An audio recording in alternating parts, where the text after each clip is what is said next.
Okay. Enough music. It is time to get into it.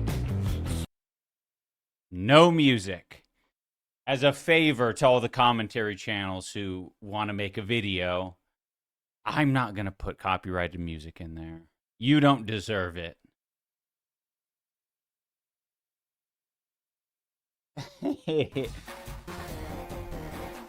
Thanks, Quail Zero.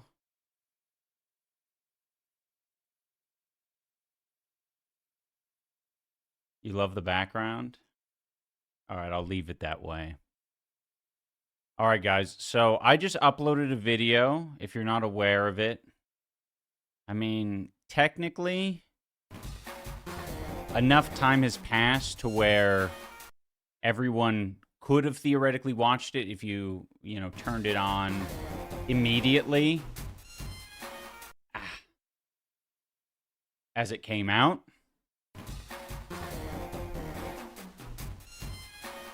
I will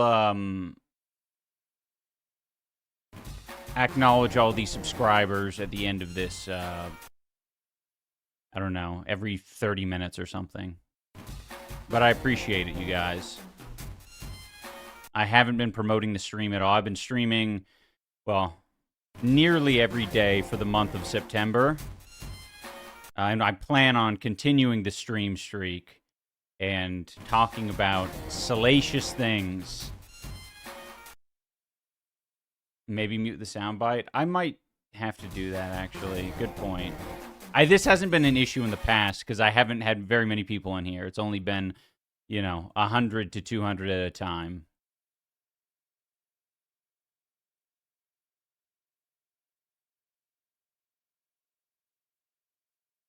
But don't you worry. Don't you worry. I know how to fix this. Yo, what up, to fuck a chow?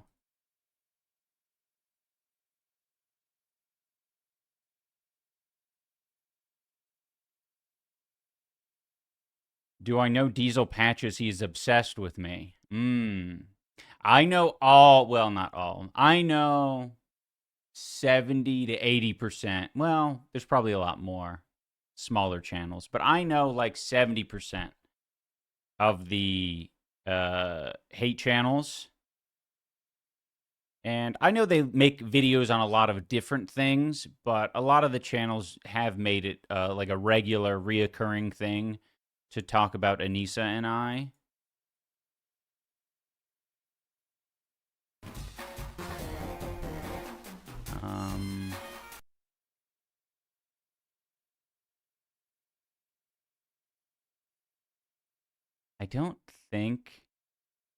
I actually don't think I can mute it because I'm using an MP4 file that has the music baked into it.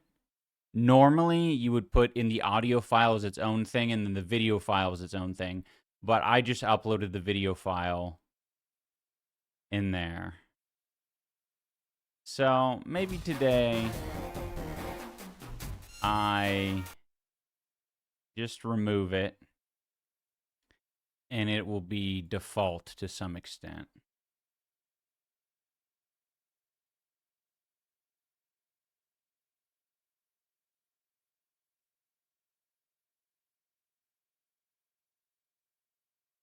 I'm trying to think if I have anything that's not an MP4 with sound. I don't. Oh, stock.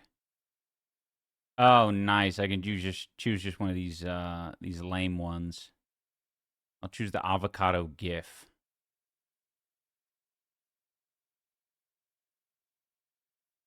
Are there coming videos more often? I hope so. Yeah, there we go. All right, thank you. Thank you. Avocado is working. Yeah, I want to make more videos. There's a lot of changes I wanted to make to this video. And normally what I'd do is I'd say, all right, I'll give it another week. But I said no this time. I said, no, I'm not going to do it. I'm not going to re-record it.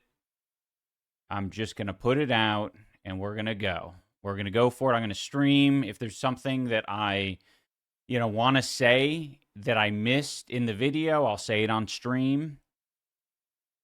And yeah, I mean, today's mostly going to be about, actually, I shouldn't say, yeah, it's mostly going to be about my former coach, him and his wife, Kate. They are total assholes. I have been like keeping my mouth shut about them since Ethan paid them to be on his podcast. It was horrible. It was a horrible thing to see. I had essentially our relationship was very, it was arm's length. It was a business relationship. It was like, yeah, you fucking coach me for this shit, and hopefully I am able to make you proud in the boxing ring. And then, a year later or whatever, he's on Ethan's podcast talking mad shit for no reason. And the craziest part about it is that this guy and Kate were in my Instagram DMs, leading up to the release of the Content Cop. Woo, yeah, we're hyped. Awesome. Can't wait.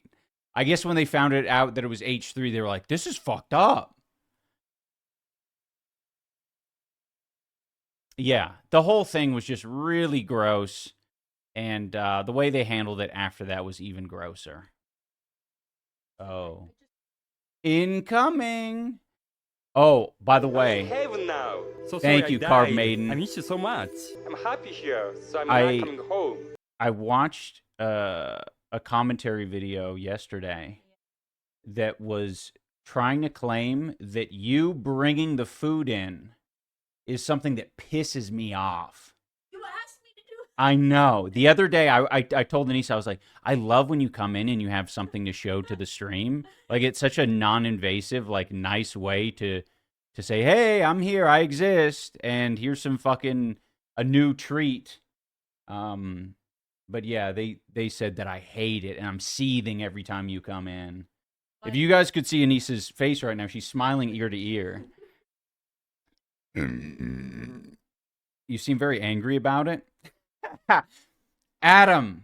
Oh god, I got to do this every fucking 5 seconds. Make sure my brow isn't furrowed. Cuz that's another thing, right? It's the resting bitch face. These fucking losers cannot accept the fact that I'm truthfully, they can't accept it. They know that I'm chilling. It's just not interesting if I'm chilling and I'm happy. You watch videos about you? No, I don't. But I've had to make a change recently.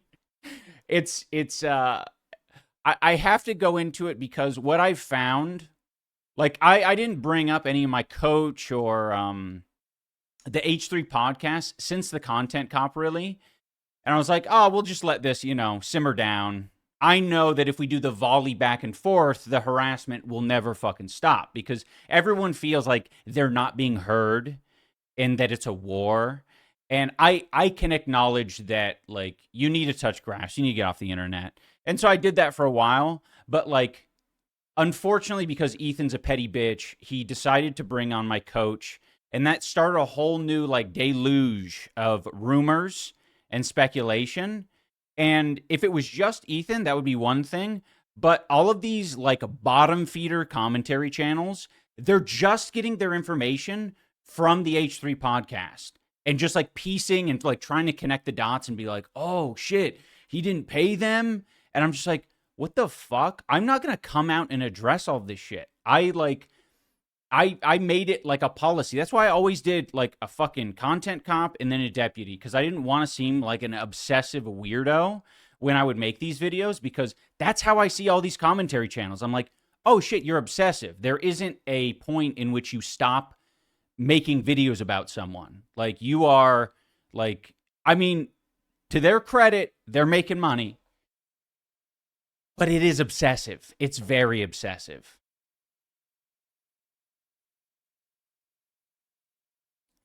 But so the reason that I'm coming out now and I'm doing this and not continuing to let people sort of chat shit is because it has reached kind of a boiling point where it's like, wait, no, there's the fucking ecosystem of the internet is now repeating a bunch of lies that this fucker said. Michael Briggs, a lying piece of shit, and his stupid wife, lying piece of shit. They could have said so much less in this video and still been truthful. It was fucking mind-blowing how they just decided to throw the relationship away entirely. Because I didn't have, like, an outright negative view of him at all.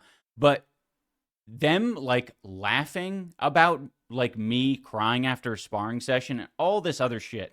Like, it was fucking insane. What's going on, man? I just got in here.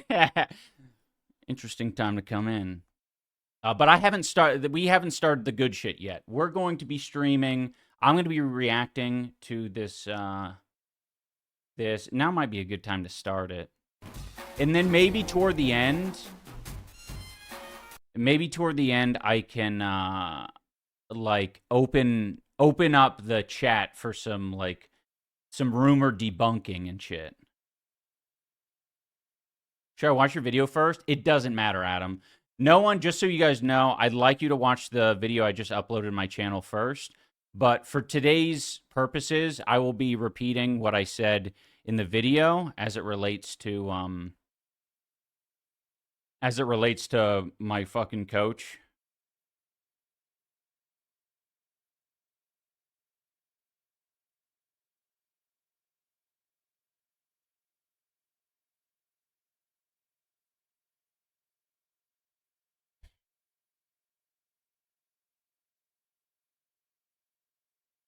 Wait, so crying is now bad again? I thought we grew past that time kind of toxic masculine. Be careful. Be careful even saying the word toxic or toxic masculine. Like, people might think that you're insulting them. Thank you, Marquisa Peasant. I appreciate that. All right. Let us. Heaven now. So sorry I died. I miss you so much. Thank you so much. So I'm not coming home. All right, let's get to it. Oh God, it's I mean, fucking heaven now. disgusting. So sorry I died. I miss you so much. I might have to turn that off as so I'm well. not coming home. Thank you, Adam Vision. You're a real one. And Katie as well. Actually, yeah, I'm gonna turn that off because that's gonna disrupt my flow. I'm going to be flowing today. I'm going to get in a flow state, and the last thing I need is some rat bastards subscribing to disrupt my flow state.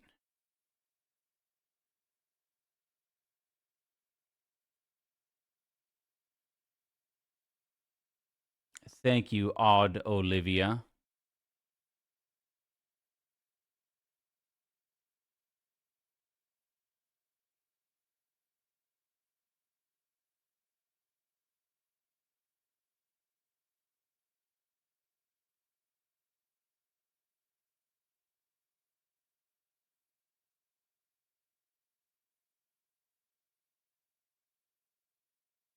Okay, I've made it an alien.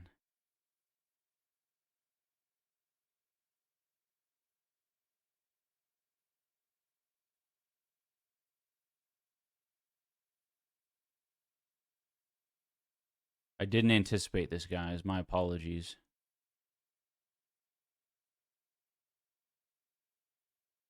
There's so many variations of gifted subs, anonymous gifted subs, super gifted subs.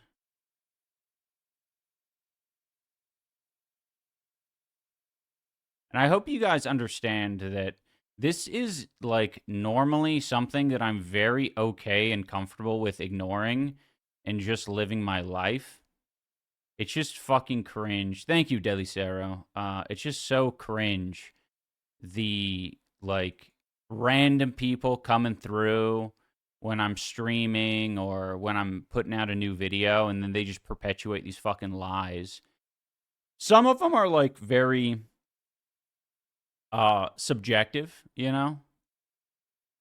That's why I didn't focus on debunking the subjective opinions. If some people think that I'm stinky, I can't... there's no smell-o-vision. I can't prove it to the audience, so I'm just like, all right, I'll let it fly. I understand. You want to have something, so if you want to call me stinky, so be it. Okay, I think we're good now. Stinky, stinky. Body, because we're. Ugh, rough. This is gonna be fucking rough, guys. It's not gonna be too rough, though. A lot of it, and I will start, this is important. We need to create a lie counter because the amount of lies that are spread in this video are fucking wretched. I was even willing to let the lies fly. I really was. I was like, yeah, it's totally fine. I know that some people are, bad at communicating and, don't want to ask for clarification. They would instead like to go on the fucking harassment cubed podcast. Okay. The little lie counter. And then we can go up to fucking an infinite amount of things. Perfect. I hate the way they lie. Why does it lie? Just finished the video. Love the personal growth. Too bad your contemporaries from a decade ago haven't reached it yet. Yeah. Well, I will say, Jack, for what it's worth, I don't know how much that would make a difference because it is a young platform. Like, there are a lot of young people who are consuming the hate videos, and the people, I think, making the commentary videos nowadays are themselves younger. They're like the new wave. Because I was watching some of these hate videos, I'm like, shit, like, they're, like, I'm getting the impression that they are at most 25 and at least fucking teenagers.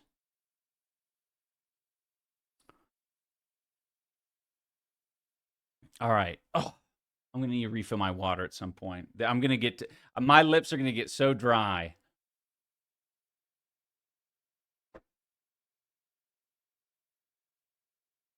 Oh, thank you for being in here, guys, and showing the support because I could use it. These people are rats. Here we go. By the way, okay, I'm not even into it yet, and I'm getting mad already. I see this fucking loser pop up on the H3 thumbnail, and I'm like, huh, that's odd. I like, is Ethan, like, trying to, like, I was not at all thinking in any world that my coach and his wife would be on the podcast. Like, that wasn't remotely in my mind. I was like, oh, did you, like, did he, like, leave a comment somewhere saying that he was, like, upset with me or some shit? Like, because, yeah, the last thing he was saying in my Instagram DMs was, like, ooh, like, flames emoji or, like, little celebratory emoji for, like, the new content cop. So I'm like, okay, like, everything's fine with us. So where were the text messages or the fucking anything? Here we go. I have two terriers. I've got a Yorkie and Yeah, They're talking about dogs right now. we met one of them when we were there. Oh yeah. We did. So guys, first of all, thanks for calling. I really appreciate it. So great. Hold on one sec. Sorry. I have to request access for myself. To access. Wait, my is this note. a fine volume? Hey guys, how's it going? Yeah, Nice. you guys know AB, right? I mean, AB was singing your praise, Michael. You were in his corner, right? Because his coach was unable to attend. That was so nice of you. Yeah, I love AB. Yeah, I helped him train for a little while as well. I helped a lot of the fighters from Creative Clash 1 train. But yeah, I love AB. He's a great guy. Yeah, I'll be in his corner any day. There it is. Oh, Thanks, Mike. so nice. Appreciate you. I actually, we were supposed to go out to eat. I won't count it as a lie. I will say too fast. Is that too fast for you guys? I watch this shit on like 3 times speed. Michael did help train AB a little bit, and I think internet comment etiquette a little bit. But don't fucking Don't say a lot of the fighters. It wasn't a lot of the fighters. It was definitely a minority of the fighters. The three of us recently, Not that that matters. I'm just getting warmed up. but my grandma got sick and I had to bail last minute. Yeah. But nice to see you guys. Yeah, good to see you. Here. Yeah. And Kate, what did you do for Good to see you guys. What a legend. AB the legend. Creator Clash? I traveled with Ian and Misa along with Michael, and I did all the recording for all the sparring sessions, all the meetups with all the YouTubers, even small interviews with like Eric, who also fought on CC1. Not all of them. There's a lot of all of them. There were a lot of things that we recorded that had nothing to do with either of these people. I basically paid Kate to record my sparring sessions. That was it. And I didn't use those sparring sessions. So I have a Like I didn't use the footage because I was like, oh yeah, it'll be part of a documentary eventually. But the documentary was shit. We didn't record the things that needed to be recorded. ton of content, and Ian promised us that he was going to put out this documentary that was going to share. I promised them. What the fuck is that? I promised them. In what world would I ever tell someone who I'm paying to record this shit, I promise you, this is going to come out. I'm definitely going to upload this video. I didn't even know what I was recording. No, I didn't pinky promise. The journey of how Michael took this video game nerd and turned him into a boxer. And so that's how they sold it to us when they first came to us. And so I was super psyched. No, there was no selling it to you. I asked if you would be okay training us. I'm doing this. This is the thing. We're going to see this time and time again. The way they interpret all of these things is the most like wild, imaginative thing that pretty much only serves to benefit them. And it's like, oh, I kind of understand why. Like we didn't have a narrative for the documentary. There was no we're going to record these sessions to make Michael look like a good boxing trainer. Like we didn't explain any of this to them. Like, yeah, we're going to transform me into a nerd, into an epic boxer, and he's the guy who did it.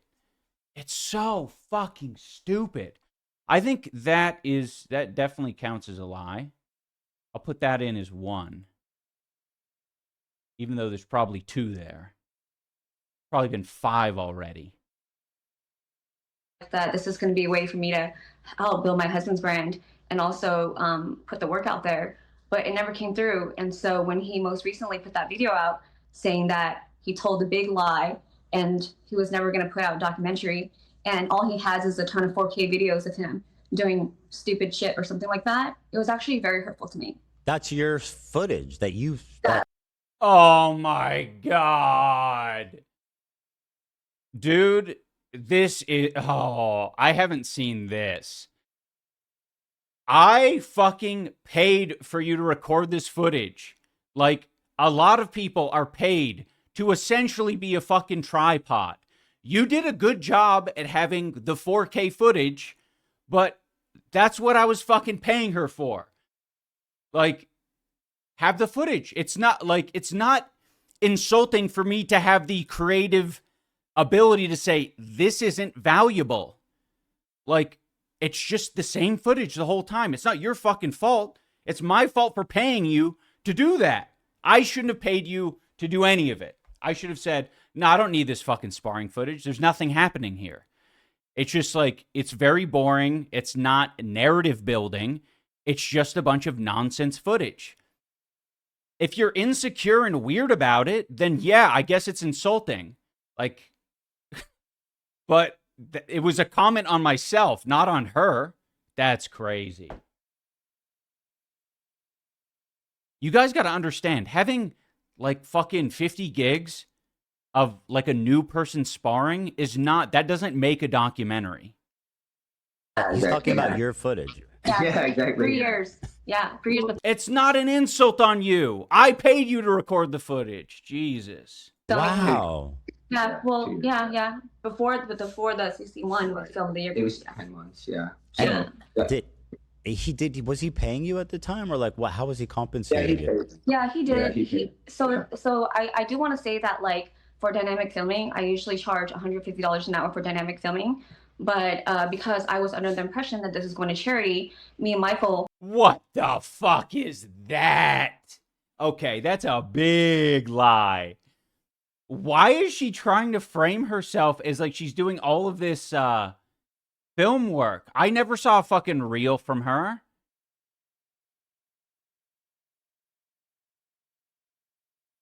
She was like doing fucking spray tanning.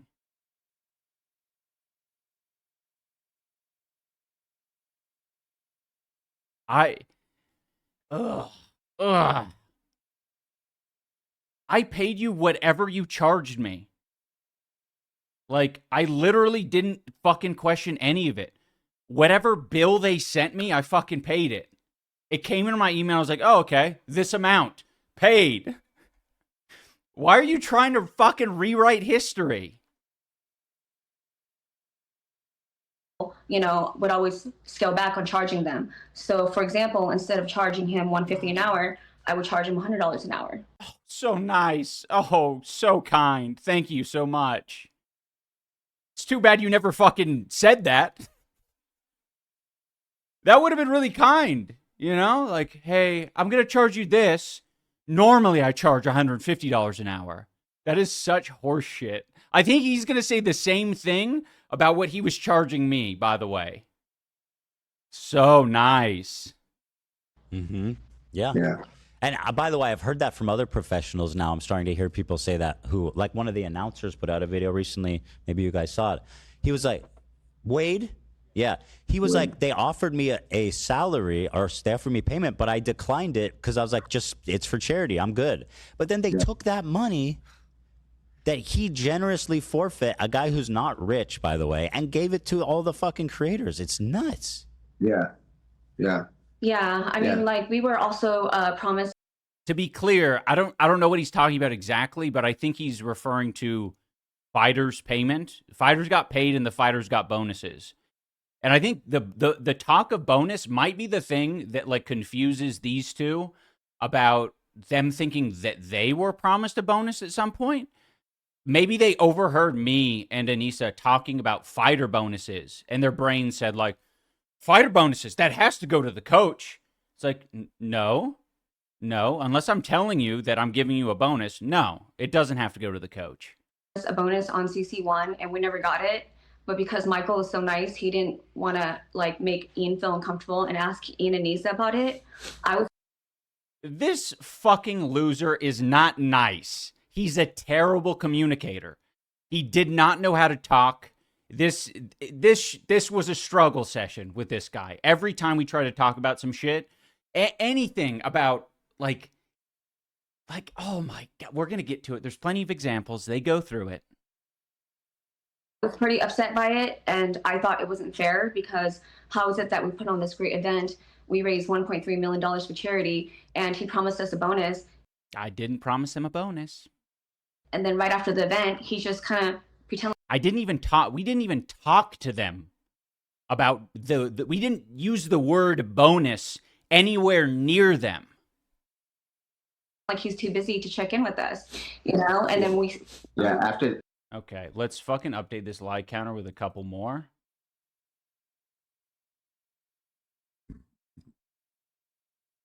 After the event, like once the event ended, I didn't see him again for about 5 months. Because he was. I'm such an asshole for that one, man. I'm such an asshole. He didn't see me for months. What a piece of shit I am. Working with Dax on some show, and so he never trained. So the only 8 times that Ian ever actually trained was. By the way, a lot of this is his insecurity as a coach. Like, he felt bad, and he made it very fucking apparent that he felt bad when his fighters would lose because it reflected poorly on him. Like, and this is it. He's trying to come up with an excuse and basically say, yeah, he didn't train for 6 months, and that's potentially why he lost. It's not because I'm a bad coach. That can't be the reason. It's like, I never fucking blamed you, bitch. I was happy with you as a coach up until this point. I trained him from July until May, and then I didn't see him again pretty much for several months. And then he started training again to fight Alex. Pretty much we started at like the end of December. And then that's when like they had to kind of get serious with the camp because they realized like Alex was training hard. So really I only had 10 months with him to begin with, and then about 4+ months. Only 10 months? Fuck. That's fucked up. Only 10 months. With him for the second event, and then I've never seen him again since then. Yeah, Yes, of course you didn't see me since then. Is because I'm fucking done. I'm done boxing. I'm not using you as a coach. Like, I don't know. Should I have handwritten a note and send it to you? Like, hey, it was a good run, but I think we should part ways. No, I was being nice. And I was just like, all right, we'll drift apart. That's okay by me. I was talking to AB. I think it was pretty normal that the boxers at least gave their coaches a tip, especially because you were there. You weren't just working for him. You were helping everybody out. It seems like you guys were both like super involved in this event. Yeah. Mm-hmm. I mean, I fucking paid for them to travel to LA and to Florida. Like, their shit was all paid for. The flights, the hotels, like, if they didn't want to go at any point, they literally didn't fucking have to go. Like, at any point in time. It wasn't important. They weren't going to be fired if they didn't go. Like, it was trips to essentially, meet fighters, try to find coaches, and, their existence there was, like, that was something that I wanted. I was like, it would be nice if you guys came, but they didn't have to. I just fucking paid them to come. Crazy. One of the reasons he was even able to kind of connect with Manny Pacquiao's people who hooked him up with Mike Leonardi was like one of our connections. Our friend Eric ran into a guy in a bar in Vegas, and that was the guy they were supposed to get a hold of, but he was not reaching back to him. So we were able to get them connected. This is annoying. A different connection that I had made. He's trying to, like, say that another person at the gym that I was going to was his connection. It wasn't his connection. I talked to this guy. I made the phone calls. I sent the messages. You were just existing in the fucking background, and now you're, like, weirdly trying to take credit for it. Cool. We got to add that to the like counter as well. Connected with the people that connected them with Mike Leonardi. So we were literally there I was there from the beginning for everything. I mean, that shit ain't true. What the fuck? I was doing all sorts of fucking calls before I even reached out to you. But okay, I get it. It doesn't fit the narrative. So you guys had a really unique point of view where you had like a front row seat to everything. Yeah. It seemed like you were with them intimately more than probably anyone else involved in this event. So there's all these interesting little details that you guys shared with me. For example, one being that I think it was you, Kate, that mentioned that he and Anissa did in fact pay for Hassan and all of his compadres to travel to and stay at Creator Clash 2. Yes. Yeah, so they were talking about that long before, about how they had to fly in all these people. First of all, they rented the hotel for over 300 creators and flew a lot of them in. When the first year it was much more scaled back. We just had a couple floors. It is. We did not pay the creators who came to Creator Clash. We had a hotel for them to stay in because that was the whole fucking, that was the, what would you describe that as, the the marketing strategy, which is, yes, if we get these creators to come, we can get them to tweet and talk about it and generate buzz. Didn't happen the way we wanted it to, but it wasn't like this exaggerated story that they're telling of like these creators are getting paid. No one was getting paid.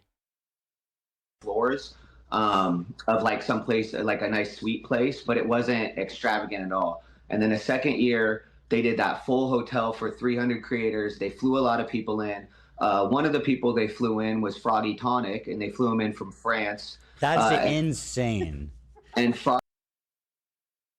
Yeah, and by the way, I'm the one paying Froggy Tonic out of my fucking pocket. Like, this was a guy who came in, and I was paying him good money. Well, I mean, Froggy's a chill guy. He's not. He's not a bad part of this story. But it's fucking Ethan Klein's enemy, and I guess maybe Michael Briggs' enemy as well. Who the fuck knows? Froggy had told us that he was there. Oh, right, I missed a couple of lies there. To salvage the documentary. Yeah. And that was Wait. had told us that he was from France. That's insane. And Froggy had told us that he was there to salvage the documentary. Yeah. And that was super offensive to us because we're like, what do you mean salvage the documentary? Why do they keep getting offended over the most mundane shit? The documentary isn't shit because of you guys. Oh my God, it fucking boils my blood. It's like Dunning-Kruger. I am the one who didn't do a good job at recording the right moments for the documentary. I missed all these really critical key moments in the story. It has nothing to do with you losers. Not everything's about you. You just recorded some footage. And I'm not even saying that the footage was bad. It's just bad in the context of I have 50 hours of it and it's not doing anything.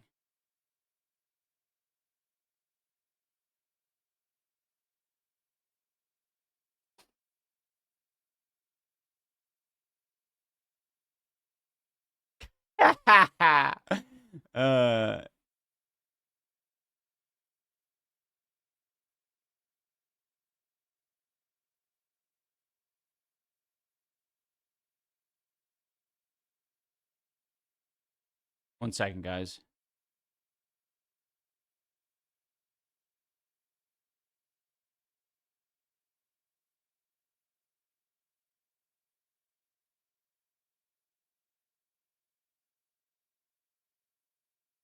I'm gonna fucking lose my train of thought.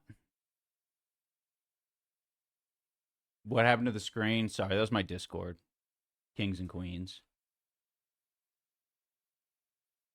Okay. Right. They're getting offended over the fact that the documentary needed to be salvaged. Sorry, that's the way fucking documentary filmmaking works. That's the way any filmmaking works. You know, like if you don't have the footage to make it work, it's shit. Hello? Way to make it about you. And he said his job was to go around and like film Anissa having interactions with everyone. So we didn't know if that meant they were going to make the second documentary about how, or the actual documentary about how like Anissa was responsible for the event because she did. Again, oh my God. The way these people fucking interpret normal human conversation and communication is mind-boggling. Like, Anissa in this context is so irrelevant. This is just, like, Anissa is just a person that Froggy can go around with, and she can point him in the direction of, like, what to record, who to talk to, who is important in this case. Because I'm not around to do it because I'm preparing for a fight. Like, all of this, like, inserting Anissa into things in which it doesn't actually matter. It's just, it always comes back to, like, oh, fucking Anissa's trying to make everything about her. Crazy. She put a lot of work in for the first event, and she did put a lot of work in for the second. But at the same time, in the first event, she didn't get credit for it. So she felt like she deserved all the credit. So I think that's why they paid Froggy Tonic to come film. This is crazy. This is crazy shit. This is his own weird theory. He didn't even say that Froggy said this. His interpretation of what Froggy said was that he's going to follow around Anissa and record things. Her and follow her around for the second event. But yeah, they flew in a lot of people. They rented out the whole hotel for 300 creators. And when we asked them if Ian's dad was going to be there, because he was there for the first event, they said they couldn't afford to fly Ian's dad in. It was too expensive. What the fuck, dude? All right, well, no, we have to add that. That's up to 9. It's actually probably 10 at this point. No, that never happened. Those words were never spoken, ever. What the fuck? And why specifically just my dad? I have another parent as well. What the fuck is this shit all about? So, okay, he said too expensive to fly my dad in. No, what happened was the first event, my parents, they came and watched, and even that I was feeling a little bit like weird about, because I don't talk about my family and I don't like the idea of them getting doxxed or like anything negative happening, because I have a lot of fucking weirdos that follow me and Anissa online. So I want to keep that shit as separate as I can. For some reason, I guess because he really wanted to talk mad shit about Anissa and I, and he's running out of things, he is talking about my dad here. I told my parents that I didn't want them coming this year because it was so stressful and there was so much shit going on. We had to deal with like the Froggy Fresh drama. If you guys aren't aware of that, like basically we kicked out a fighter on the card that was not being cooperative. I didn't like what he was doing, basically, and it didn't seem like it was going to be a good time for anyone, from my perspective. So I did that. A lot of people weren't happy with it. That's fine. You can have your disagreements. But, like, there were a lot of people hating.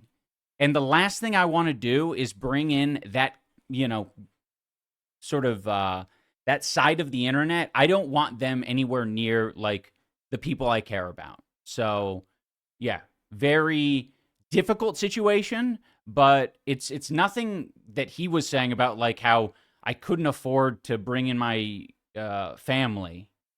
Like, fucking crazy shit. I know. It's pretty sad. And Froggy Tonic told me directly. And they're laughing about it. Is it actually sad? Or are you guys gossiping because you guys have decided that you hate me? So, you know, there's no guiding principles here. They're just like, they're just trying to find something to mock me over. Said they couldn't afford to fly Ian's dad in. It was too expensive. Yeah, I know. It's pretty sad. And Froggy Tonic told me directly.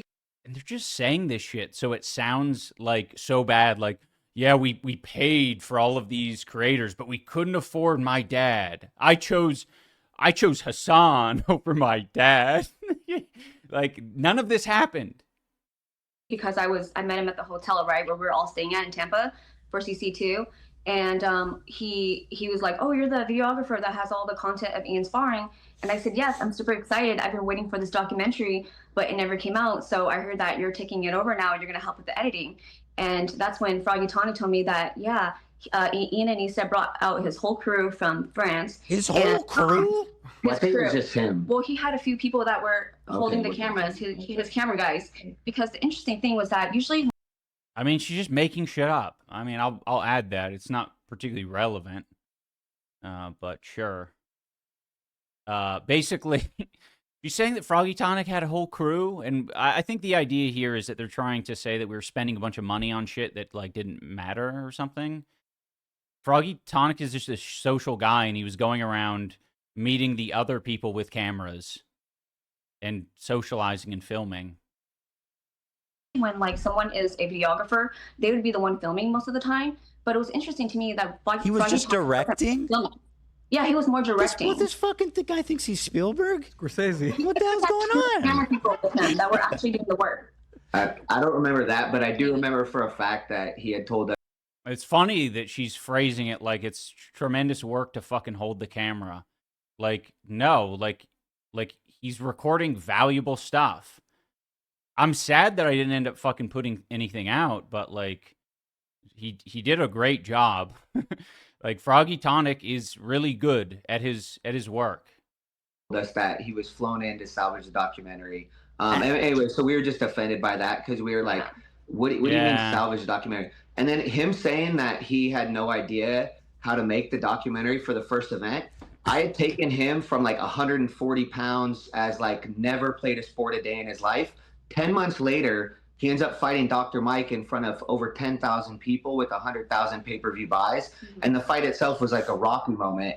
And then he he literally took interviews with everyone before the fights, after the fights. He got all the coaches to interview.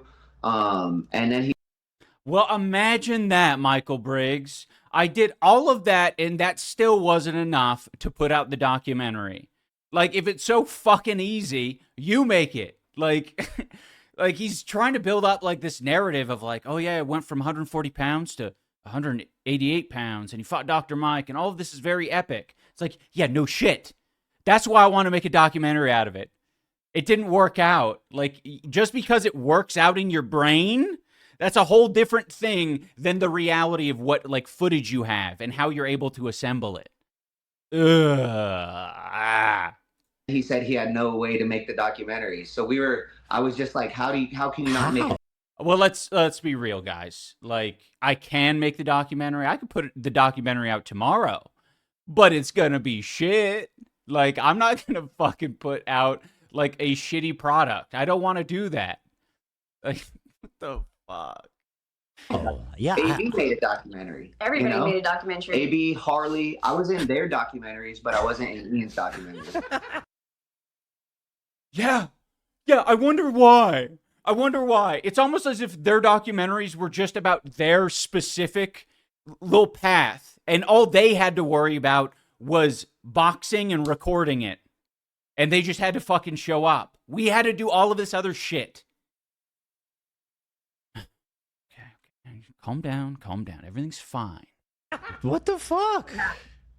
Yeah. It's so sad to work on an event, like to work such a big event like You guys were so invested. Yeah. We were so invested. And it would always drive me crazy because I could tell Ian wasn't really proud of his work. So one of the big things is like it was very no, bitch. I am critical. I am a creative person, and I use my creative eyeballs to see things. I see more than you, and I see more than your wife. I see more than all of you on the fucking H3 podcast and elsewhere. And I say, no, this is shit. I'm not going to put it out just to make a little bit of money. Pardon me. A little bit of money? Like, what's the fucking point? hard to get Ian to train because he doesn't like boxing. He doesn't like boxing. Well, that seems to be. I do like boxing. I didn't like boxing around you. Be a somewhat of a problem, a sticking point. Yeah. So I would try to make the session because he's boxing. Just to be clear. Yeah. Yeah. I mean, he doesn't. And then, but I think that's why it was as traumatic. I don't know. I don't like. Have these people never done something that they don't enjoy? Like, isn't that what like a lot of jobs are? You know, isn't that just like a lot of raising a child? Like, there's a lot of things that you might not enjoy that has difficult moments. Like, that you do because it's worth it, because there's something else that you're doing it for, you know? Like, I definitely didn't like boxing for the first week, but as it happened, like, now I watch boxing all the time. I'm going to watch the fucking Canelo Crawford fight this upcoming Saturday. Yeah, I like boxing. But yes, fucking nasty piece of shit like you make me not like it as much.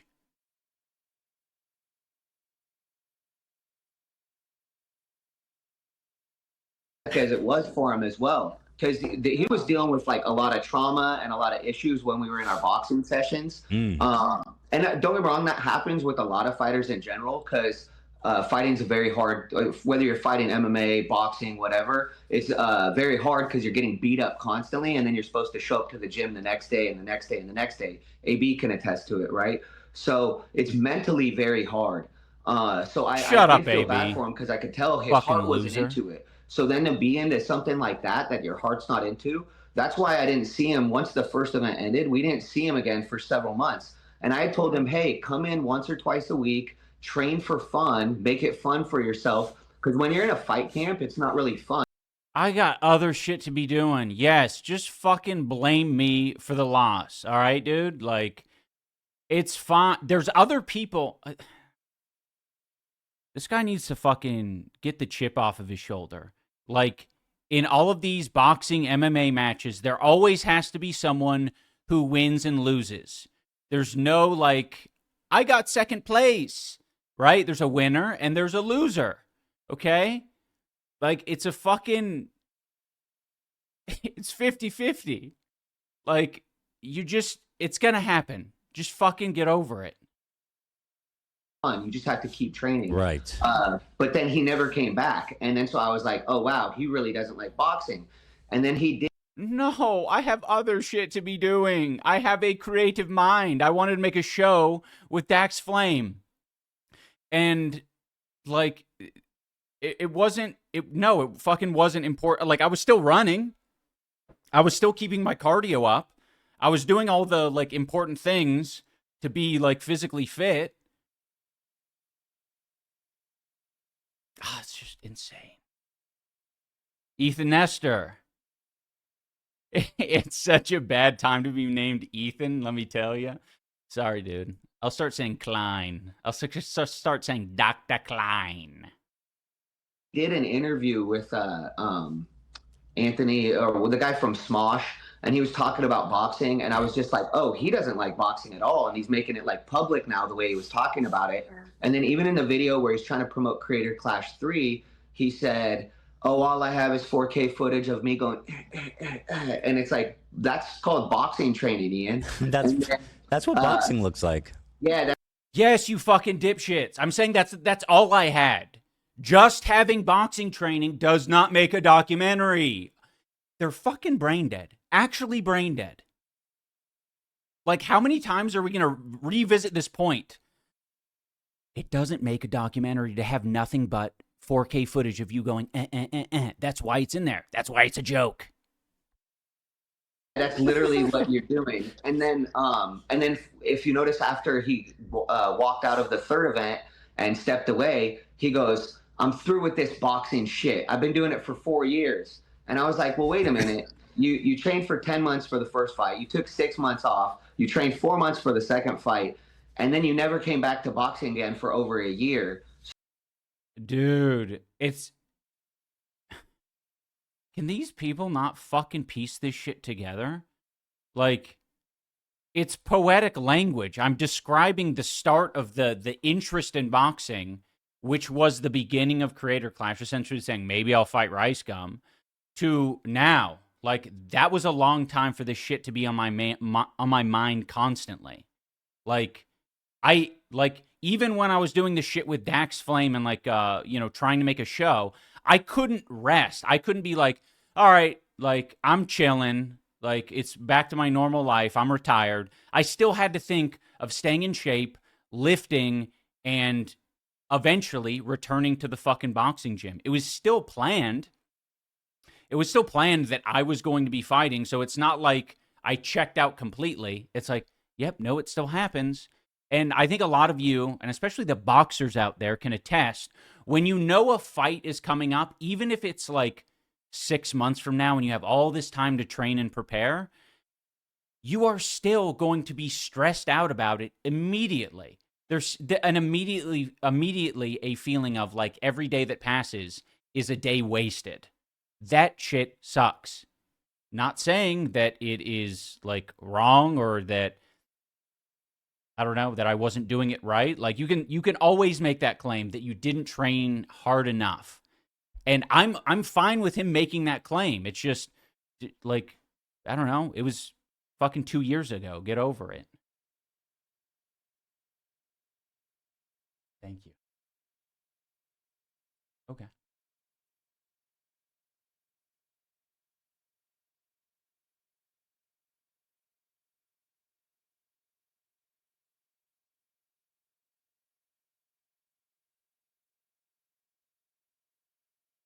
One second, fellas and fellatios.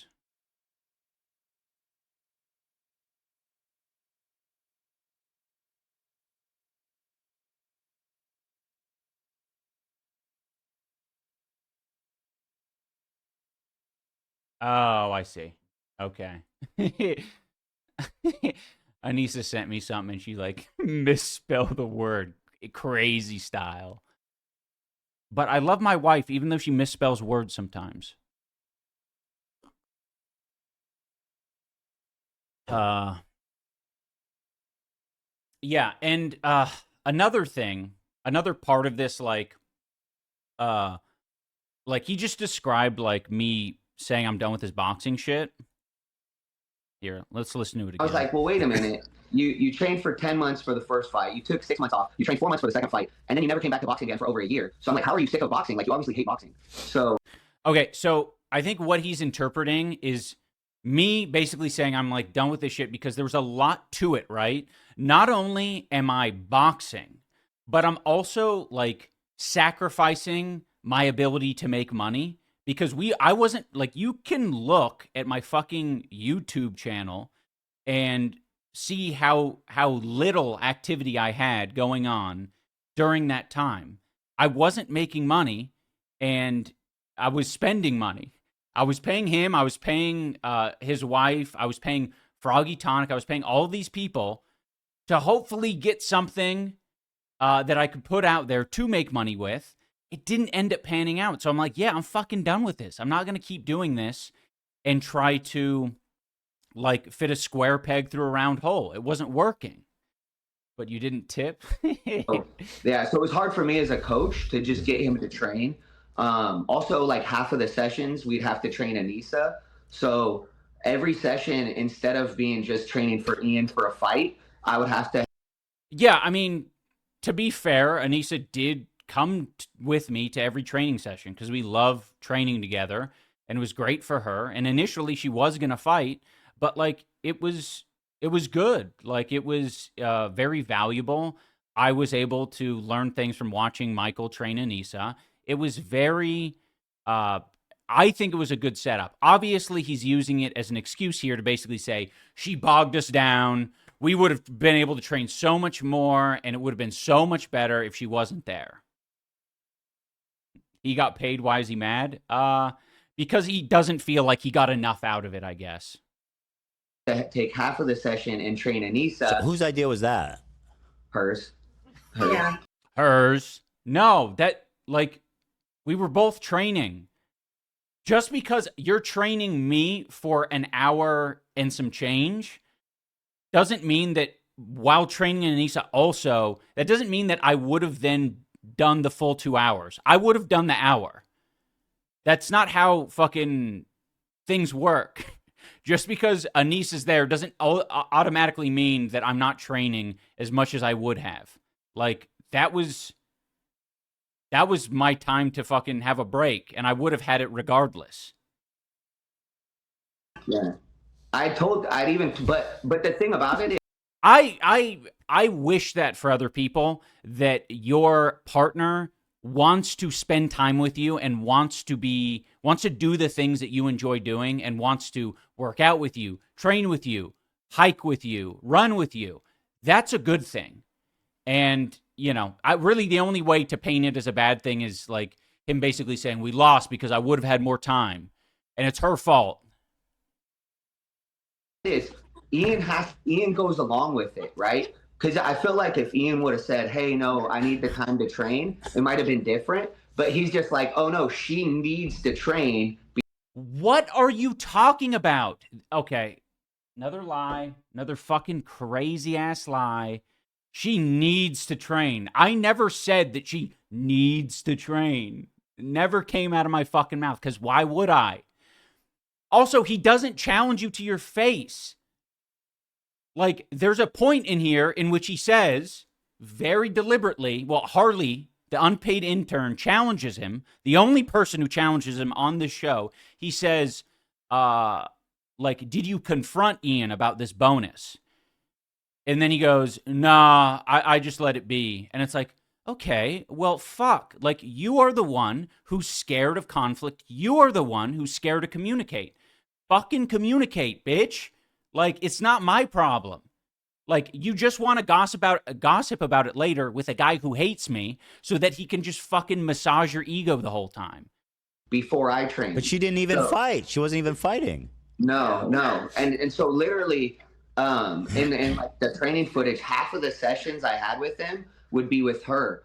And then she would come in with like all sorts of drama to the gym. One day she was super dramatic and I was like, oh my gosh, what happened? And she related Will Smith slapping to Chris Rock to somehow Ian having to defend her online. So she was like super dramatic the whole day. And I'm like, I can't even train Ian today because she's so dramatic. I vaguely remember this day that he's talking about. And it's so insane, man. Like, we trained so fucking much. We were doing 2-a-days. We were seeing this guy twice a day, 2 hours each time. It was fucking insane. We went in all the time. And this is what he has, is like, oh, she brought the drama. It's sex as shit. Like, yeah, okay. Like, she's going to want to talk about things on occasion. This guy, oh my God, don't get me started. This guy fucking talks your ear off when he's training you. Like, nonstop. Like, I don't have a problem with it. I think it's nice that he's enjoying it and that's how he connects. But, like, if you're going to criticize Anissa one time for bringing the drama, like, you have to acknowledge literally every fucking session you got some shit to say. So that was Give me a sec. happening. Give me a sec. Keep fucking my mouth! The slap? The slap. Gosh. Yeah, yes. She came in distraught, and I'm like, oh my gosh, what happened? Yeah. She's on she's on the slapper side, right? Like, she was empathizing with Will. You gotta She felt like she felt like Will was Ian. He had to slap. Yep, Ian has to slap all the people that insult her, I guess. Yeah. Wow. And so, but anyway, so That's just true. crazy. Will I think he's completely, like, I don't think he picked up on, again, if you're going to just vaguely categorize Anissa talking as, like, drama, like, you are not qualified to then bring up what she was at, the point that she was trying to make. Like, this is... Ooh. Well, I'm not putting this word. This is my observation. Will Smith is one of the most famous cucks. Yeah. And again, that's my analysis, not your guys'. Hilarious. But it is an interesting analogy, right? For them to be idolized, because Jada famously had an affair with her son's friend. This is basically, by the way, why he wanted to bring these two on. Like, this is the whole fucking point, is just, like, just to talk mad shit the entire time. It really didn't matter what it was. Like, yeah. Freak. You know, so I wonder if that's how they relate more so than the slapping. Keep fucking my wife's mouth! You know, yeah, it's just me. I'm doing a little psychology here, psychology in Los Angeles. I got a couple questions actually, if you don't Oh, mind. Harley, what's up, man? Yeah, Please, by all means, yeah, chime in anytime. Okay, yeah, I had a couple questions here. Let me get.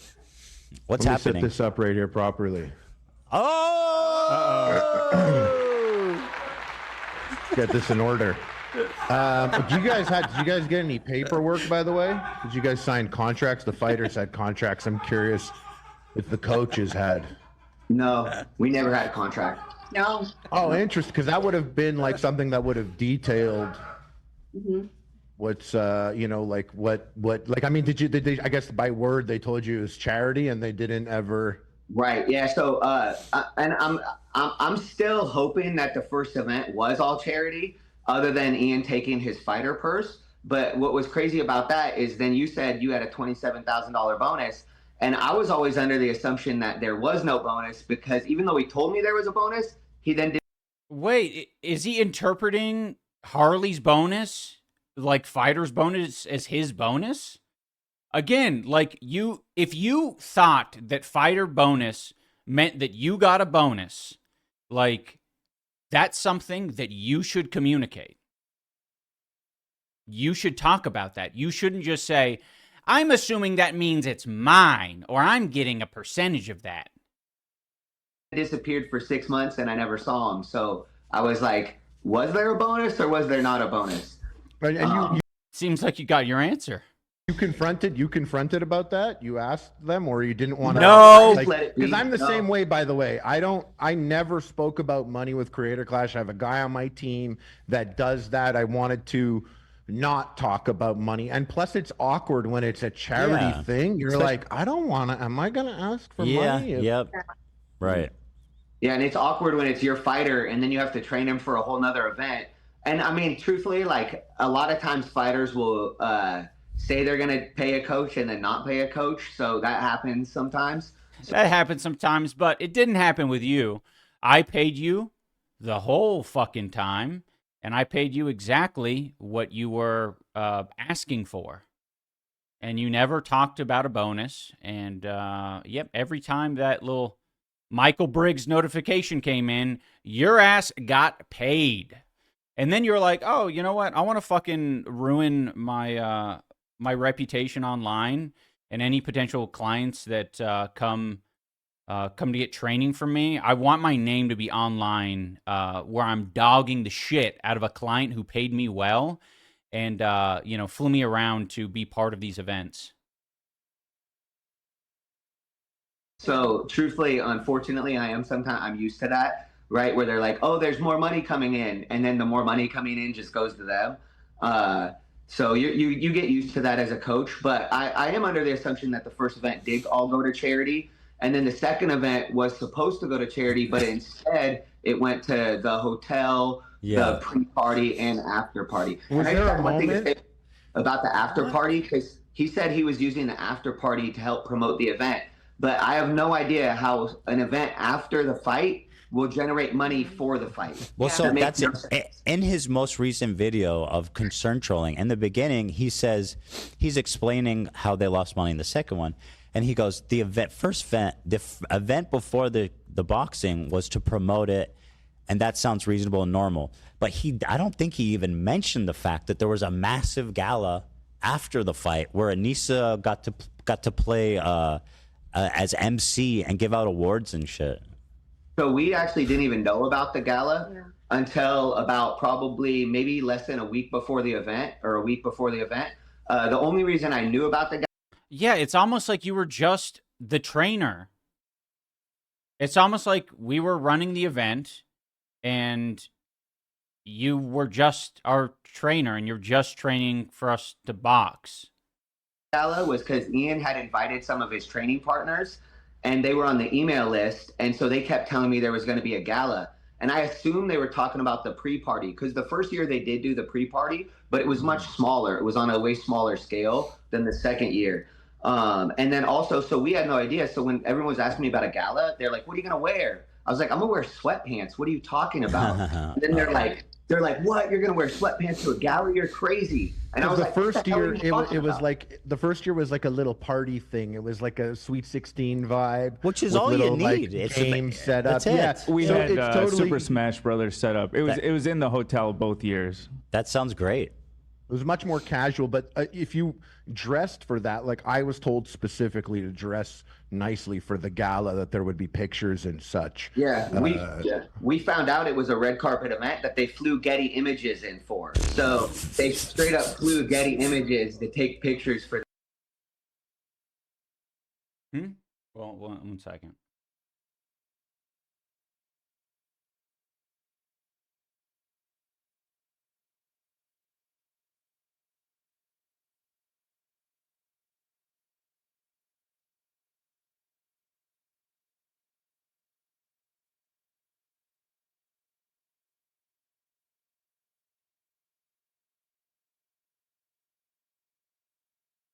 Okay, I'm back. Sorry.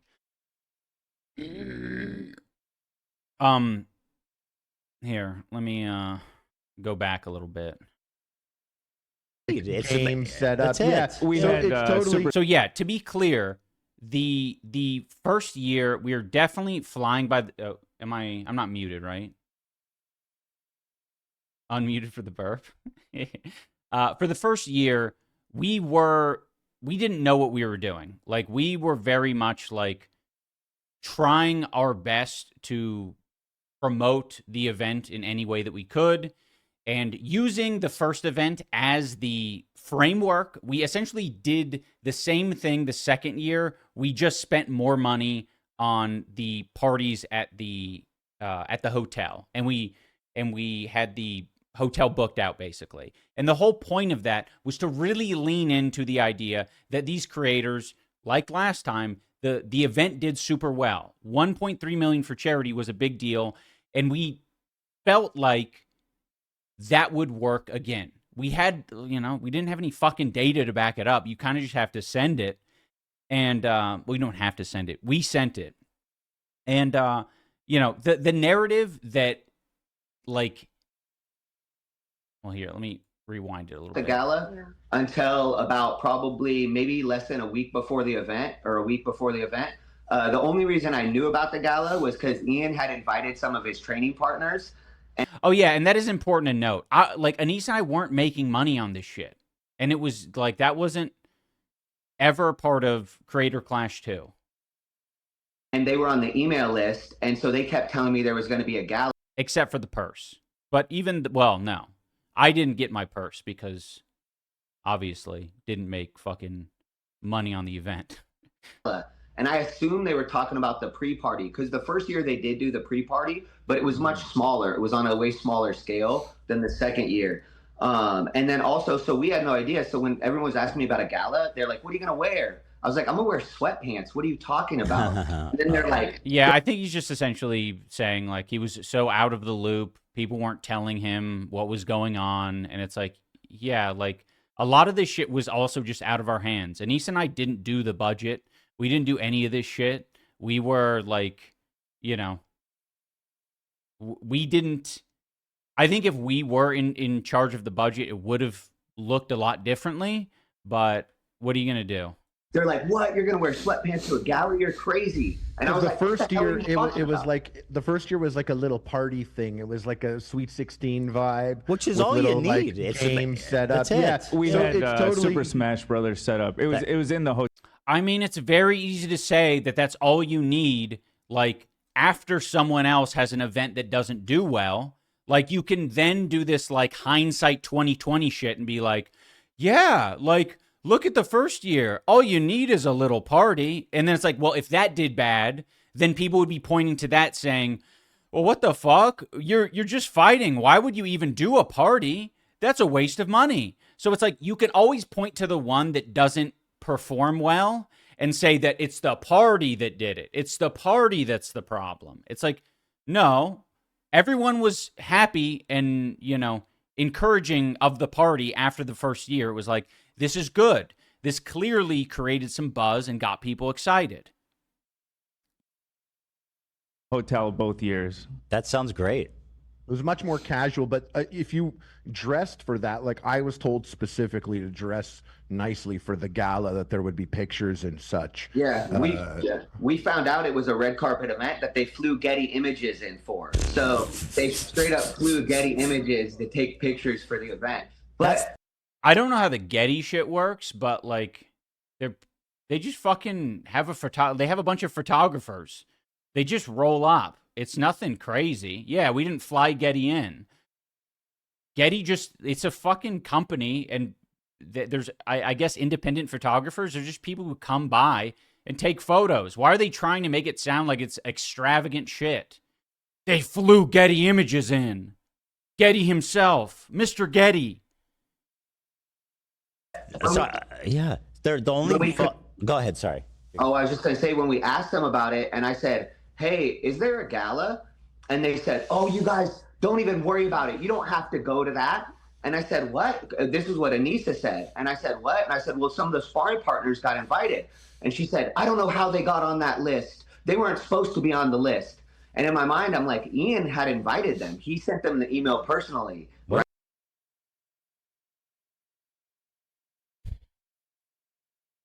Our sparring partners got invited on the list to go to, I think, both the parties. And like, if Anissa's telling you like, hey, you don't have to worry about it.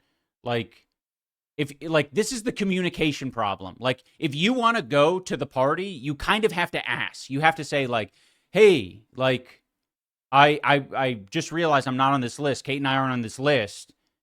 We want to go to this party. Like, then sure. But like, it's kind of fucking like, the whole thing was just get your name on the fucking list and people will start letting you in. Like, I don't know. He's just fucking butthurt. What a Right? disgusting human being she seems to be. I'm sorry. Oh, she didn't want Just the most mundane details, and he's describing her as disgusting. Like, what the fuck? any of us there. She only wanted like creators there or people that would, I guess, make her feel like she could get more clout. So she told us we didn't have to come to the event. She doesn't know why we would want to be at the event. And I said, Yes, because the gala was fucking boring. It was literally just like, part of it was the work. It was the live stream where I'm fucking beat up from head to toe, and I'm like talking to S-Fan. It wasn't epic shit. It was meant to be some content and to essentially tell the fighters, like, thank you for the work you put in. Like, good job. The first, like, party thing before the event, that's where you're getting fucking drinks and you're playing games and shit. Like, it's putting so much spit on everything. It's like, if you don't understand it, just say that. what's the event for? Yeah. And she said, and it's an award show. And I said, what are the awards for? And she said, they're awards for the boxing. And I said, why wouldn't his coach want to be there? Why wouldn't his team want to be there? I was like, that makes no sense. So everybody else, all the other coaches I talked to, I said, hey, did you guys know about the gala? They said, yeah. I said, did you bring a suit for it? And all of them had freaking like 3-piece suits with like kerchief. Oh, okay. So he just thinks that he was like identified and stiffed, and all the other coaches, they got invited and they were so fucking, they were treated so well, but he was treated terribly. He said All everything. right. I had sweatpants. I'm like, Oh, what the dude, that's so messed up. Why? Oh, It's no. like you're Poor the baby. guy connected with the event organizers, and they're explicitly excluding you guys.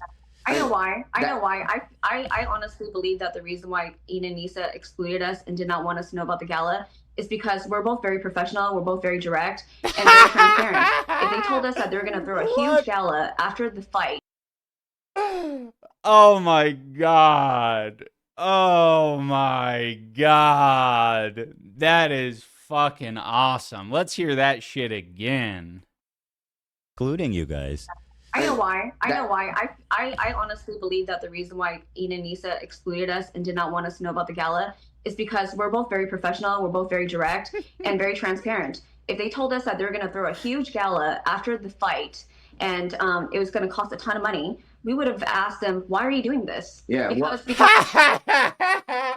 Dude, they so badly, like, they want to be the heroes. Like, yeah, we're professional and we're transparent, and we would have called off the whole thing.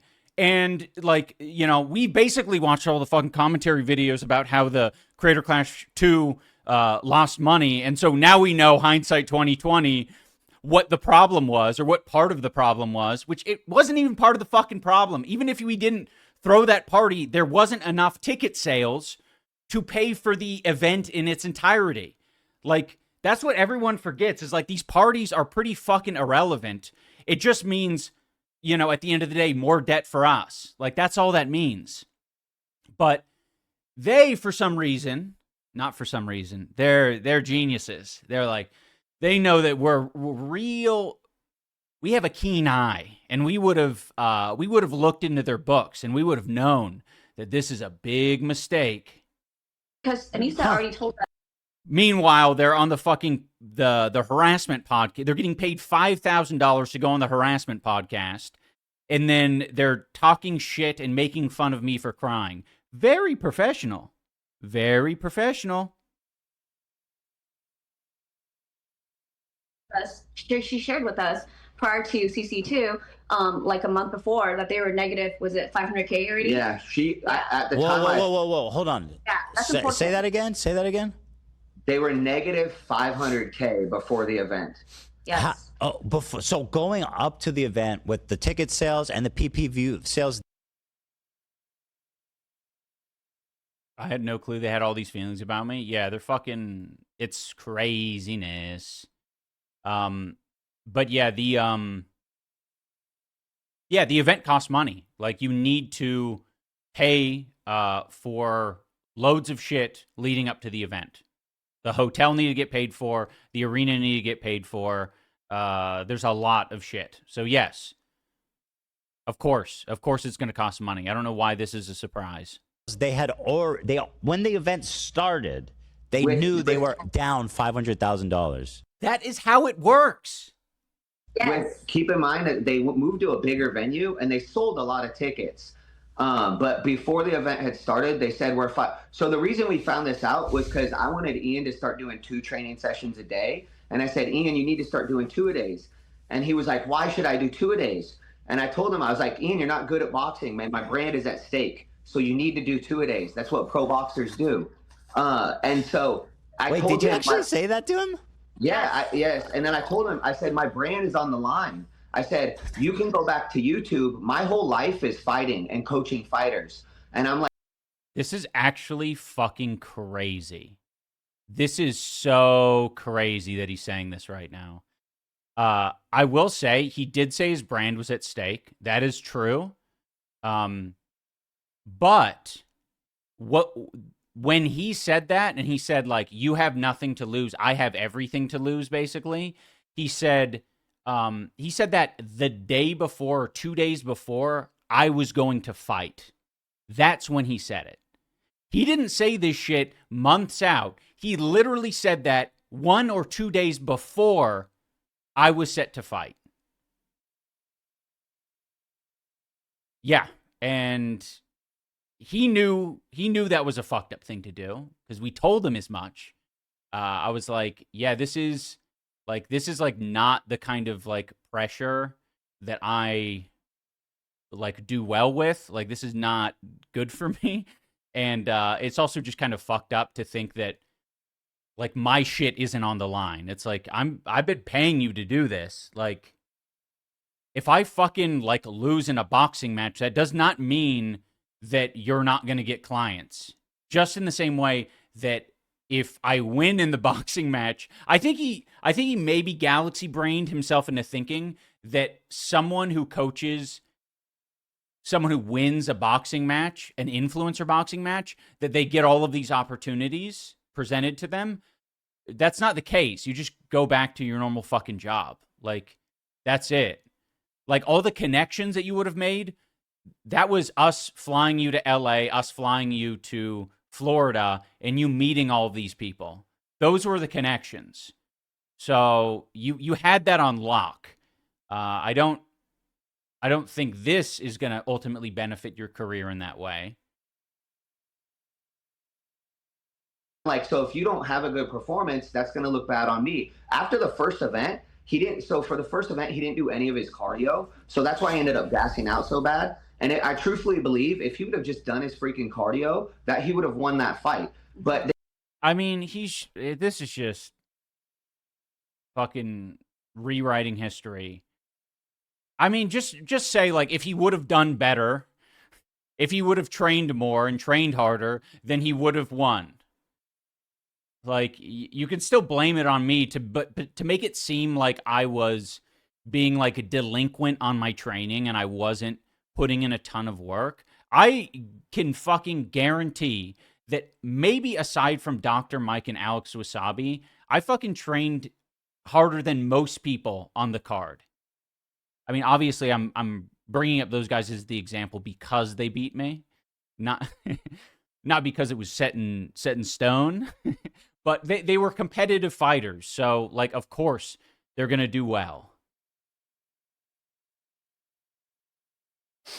they couldn't do the cardio because 10 weeks before the first event, Anissa wanted them to buy a house. So instead of doing 2 training sessions a day at that point, they had to cut out. Why the fuck does he keep bringing up Anissa? No, our lease had ended and we needed to be somewhere. We needed a place to fucking live. Hello? Like, and buying the house didn't all of a sudden make it so I couldn't train. It's not like I'm there, like, fucking every day doing a deal, exchanging documents. I can buy a house and train also. I don't know why he's using this as, like, the penultimate moment that led to my boxing loss.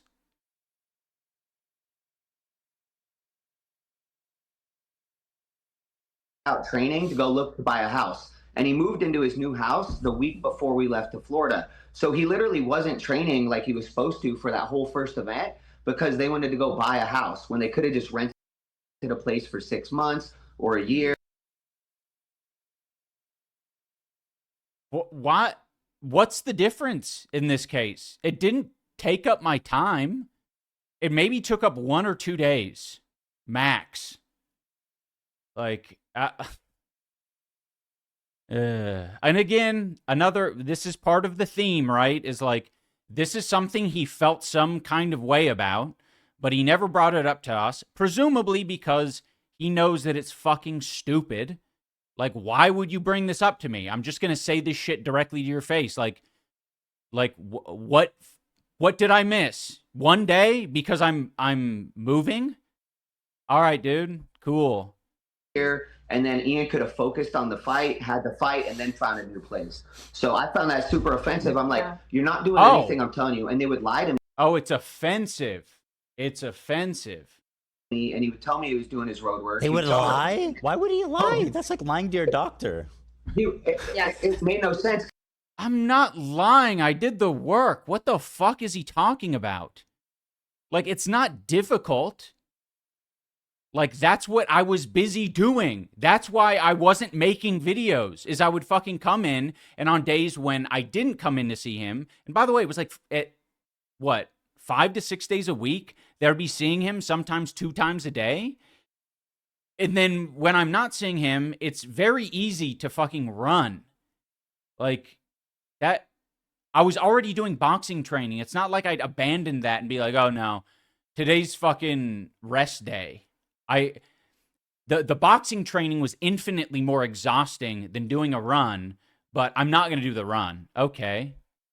Because he acted like I told him to do things because I wanted him to do them. And I really wanted him to do things because that would help him win the fight. Yeah. So when I tell him, hey, you need to do this, he'd be like, and then not really do it. He didn't realize how important cardio was until his second fight. What do you mean he didn't realize how important cardio is? That's like the entire... Why is he laughing at this? It's such complete fucking nonsense. This guy just wants to fucking rewrite history. Like, you're a bad coach. Just say it. Just say you're a bad coach. Yeah, that's everything. That's the whole thing. It literally is everything. Yeah. Yeah. Well, you know, hearing all this, it strikes me as ironic because he was always... Keep in mind, guys, this creature here, like, in what way is he ever going to challenge himself? I, at fucking 140 pounds, said, fuck it. I'll fight Dr. Mike. I'll train for boxing. I'll do that. What is this creature doing? Rotting? He's rotting away. That's what he's doing. And Anissa going on about how they hold boxing in such high esteem and they want everyone to train and this is life or death. This is serious. You get in the ring and people die in the ring. They do. It is serious. People do die in the ring. And and hearing him speak so loftily and respectfully about boxing. I do respect boxing. I wouldn't say that I was speaking loftily about it or exaggerating it. Boxing is a dangerous sport. People die all the time in boxing. What's your fucking point? But then he's like, oh yeah, no, I lied to my trainer about running. It's like, what? How is that connected in the slightest? Also, it's a lie. So there's that. Why would I, like, this is so annoying. Like, I'm not a child. I'll do the fucking training. I did it. Like, Also, keep in mind, time to add to the like counter. It's fucking, this needs to happen automatically. I need to get a fucking AI in here. This is 18 at this point. For the first event, let's be very clear. Dr. Mike was 190 pounds or even more than that. He was coming down. I was going up. So not only am I doing fucking cardio, but I'm eating. I have to eat. I have to eat a lot. So yes, I did challenge myself. Unlike your bitch ass, you would never challenge yourself. You can't even, like, Ethan can't even fucking challenge himself to, like, get rid of the button. Like, he is so incapable of controlling his mouth that he can't get rid of the button. Me? I'll fucking box a guy who's been boxing for 5 years. Like, yeah, at 140 pounds. Like, yes, I will do that. Why are you mocking me? Yeah, I feel like a lot of that was them regurgitating what I would say. A lot of it, when I would tell them things about boxing, they would go repeat those things. I don't know how much of it was like them actually believing it, but.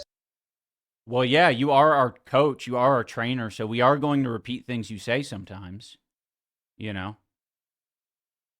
So, man, what a, like, weird human centipede of gossip talk. Like, Ethan Klein is saying that I'm like a piece. Anyway, I can't bloviate for too long.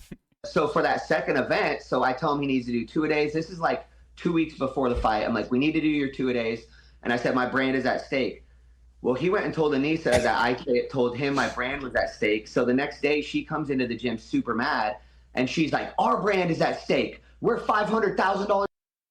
No. Oh my God. This guy.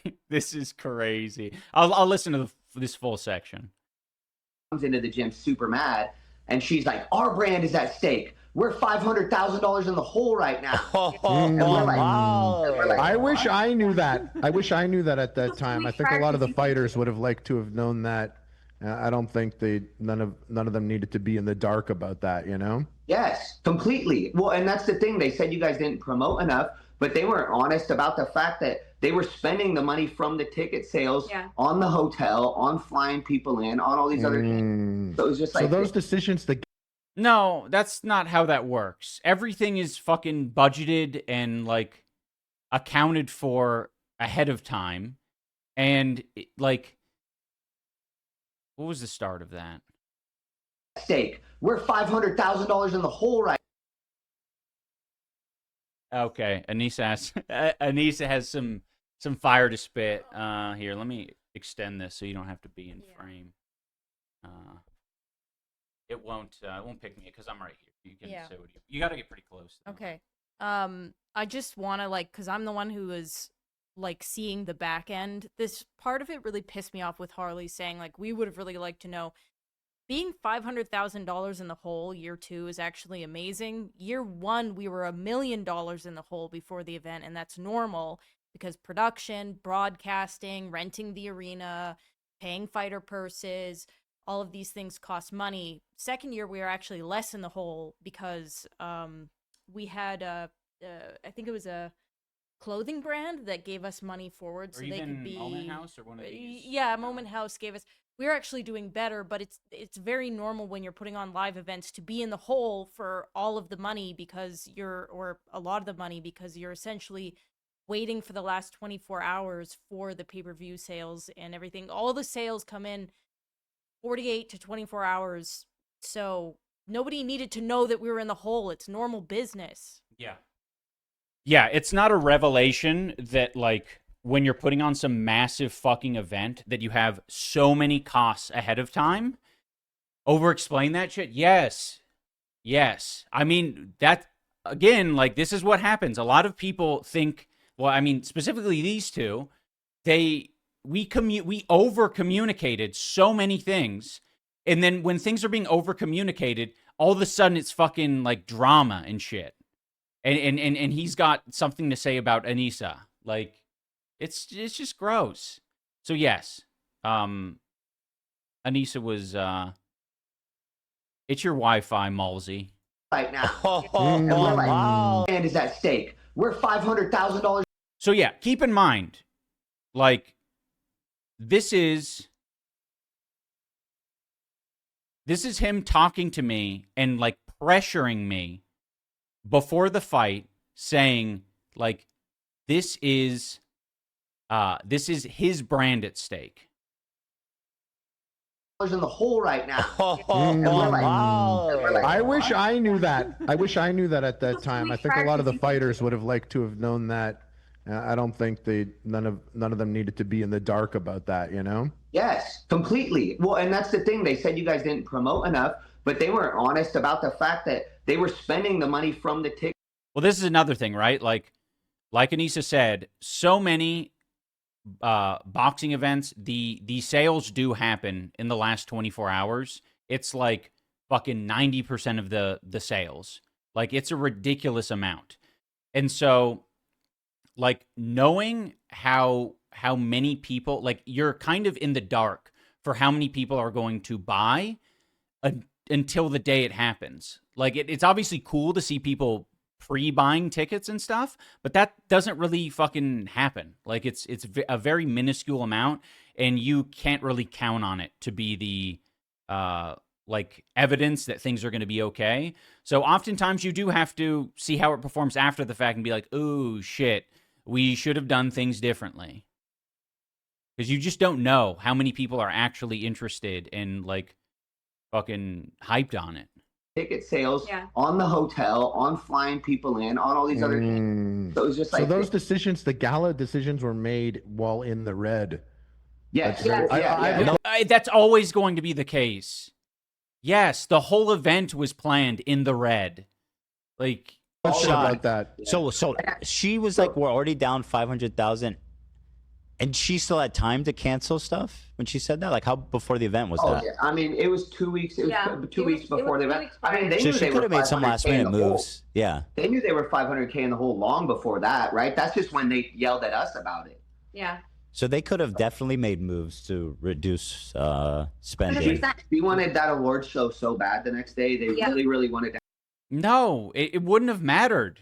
Like, even if the costs were reduced, like, there weren't enough ticket sales to pay for any of it. Being like 250 in the hole, that's not, it wouldn't have made a difference. We would have been like fucking 100K in the hole. Like, it literally makes no difference. Like, it's less debt for us at the end of the day. To have that award show so she could give out awards. Once again, you had heard, like Ian said, he didn't want to have the fight just end and have everybody go home the next day. He said, I'll quote him because it's very rich. He says, it's very rich. It's very rich. Listen how rich this is. That the first time afterwards, he woke up and everybody was gone. And he found it super depressing because he didn't get a chance to process his trauma, which seems a little bit hyperbolic, frankly, if I'm being honest. I mean, it's like It's not. It's a fucking big deal. Like, if you've never been in the fucking boxing ring, like, what room do you have to talk? This dude can't even fucking pick up a weight. Shut up. Like, talking about what's trauma and what's not? Jesus. Self-inflicted charity event. I wouldn't call that exactly I wouldn't put that up with like maybe like fighting in a war. I don't know. But oh yeah, you're right. You're right. Man, this guy's so smart. He compares any normal everyday trauma with it being related to war. Yeah. Only people going to war experience trauma. Yeah. And that's the serious trauma, is the war trauma. Everything else, it's irrelevant. And it's not as if it's fucking vague and all-encompassing, that word. I'm not saying that I was fucking abused, right? I'm not saying that it's like fighting in... it is a little bit like, it is hand-to-hand combat, so it is, it is physical. But there's a lot that goes into it. It's fucking scary. People are fucking shitting themselves in the bathroom before their fight. People are vomiting before their fight. Like, it is a real thing. Your emotions are a part of this. Like, everyone wants to make fun of the idea that I'd say, like, processing the trauma. Like, fine. Like, if you're going to be all sensitive about the language I'm using, like, I can say, have a good time and relate to your fellow fighter. Like, I can use some language that, like, I don't know, makes people less critical, but it's not accurate. Like, the fucking, it sucks, especially if you're in a position like Matt Watson was in, where he got his shit rocked really quickly and you don't even know what fucking happened, or you get knocked out and you get super embarrassed. Thankfully, I don't think anyone in Creator Clash got embarrassingly knocked out to the degree where it's like a meme or anything. But I want to be prepared for that. I want for these other creators to feel like they are safe in our event if they are, you know, their like reputation is safe. They are essentially, they have people around them that care about them. And that extra day would have been a great way to show them that. But I guess we all define trauma differently. But so he goes, so in that case, I wanted to throw a party afterwards where we could all talk to each other and process our trauma. And then he says, we lost money, but I don't regret throwing the after party. Yeah, he said I that. think that was a lot of her words, because like he would say, man, you don't know whose words are whose. You're just making shit up. Things that she would say. And so, for example, he said, well, we thought inviting Hassan and all those other people was going to translate to more buys, pay-per-view buys. And they didn't even promote. They didn't even care. No, it made no sense to me. I'm like, people don't watch fights because Denzel Washington's in the crowd. They're not Right. like, No, but it's new. It's influencer boxing. And we're also trying to do influencer boxing in a different way. Yes, we could have done a face-off where I whip out a pancake and slap Alex Wasabi. We could have done a shoving match. We could have done a lot of things that, you know, that professional boxing shows do to get more buys. We didn't know that that was going to be a problem because it wasn't a problem the first year. The first year, things went well despite not having any of that shit, including having the party. Denzel Washington's there. I need to watch the fight. Right. Like, it makes no sense. And if they would have taught, so a lot. I don't like, man, the fucking peanut gallery talking about fucking like how you would have done everything different and how we're stupid for the way we handled things. It's like, yes, you're sitting on the fucking sidelines a year and a half later trying to sound like you would have done things differently or you would have been more critical. It's like, fuck you. No, you wouldn't. A lot of decisions before the first event, they like spoke with us about, because I know boxing. I've been around boxing my entire life. So I'm like, oh, I could help them with all these other things. And then for the second event, I felt like they wanted to make it much more like their own version of a TwitchCon, their own version of a VidCon. That's what he said, yeah. No, it was the same as the first year. We were just doing everything bigger the second year. We invited a lot of the same people. A lot of the same people came. And we didn't do the drama promotion and shit. Yeah. She said that she wanted to be like a VidCon. And we are new to the YouTube world. Like, we never been to a VidCon. And she's like, you guys haven't been before, but it's super cool where all these famous YouTubers come and everybody gets to vibe out.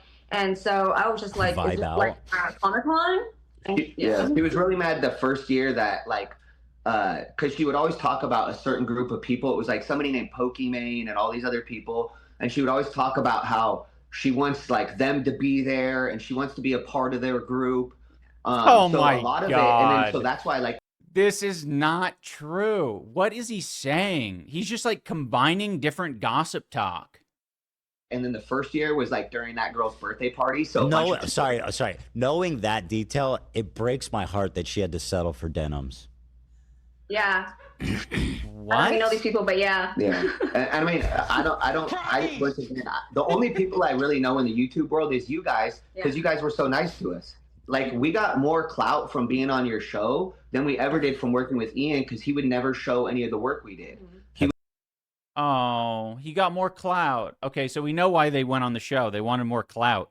I wonder why they're wearing these big B's on their chest.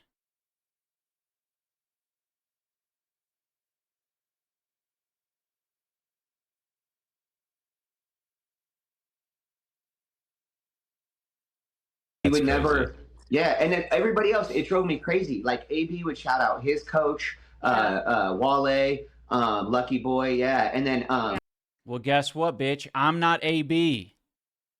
I wasn't interested in shouting you out. Like, that's like, what is that? You were in picture. I wasn't hiding who you were. I tagged you in some photos. Like, what more do you want? Like, I'm not going to make a fucking advertisement for you. I was paying you. I was just paying you to train me. Also, again, with the communication, can't fucking communicate. He never shared these feelings with me, ever. Ever. He's sharing them now because clearly he had these feelings at the time, but he didn't bring it up to me, ever. He was fucking terrified of conflict. And well, I mean, even aside from that, I think that he knew that it might be a little bit extra because I was already paying him. And so this thing where it's like, yeah, make a fucking advertisement for me, or I don't know what specifically he would want, just posting more training footage. Like, I didn't want to do that. Like, I didn't even want to fucking post myself. Like, Yeah, Harley AB had a was great coach. AB was all about it, man. And the coaches deserve a lot of credit for what you guys, especially you guys. yeah, I mean, like the most important of the Instagram posts came after the event, and I fucking tagged him.